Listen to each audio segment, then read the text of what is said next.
আসসালামাইকুম।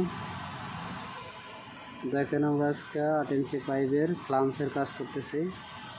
ফ্লান্সের সাথে এই জায়গা বাটারফ্লাই হবে,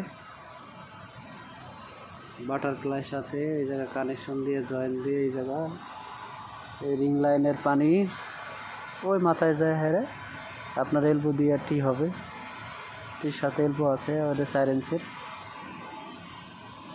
মূলত এটা 3G 4G ওয়ার্লিং, এটা ভার্টিক্যাল পজিশনে মারছি। এই জায়গায় এইভাবে আস্তে আস্তে সুন্দর করে মারতে হয়।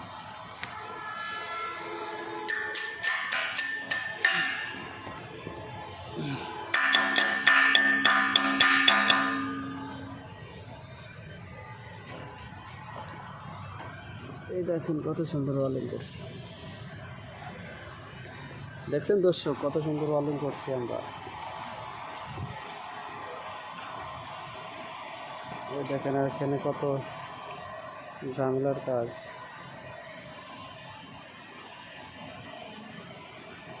সবগুলাই আমার হাতে করা।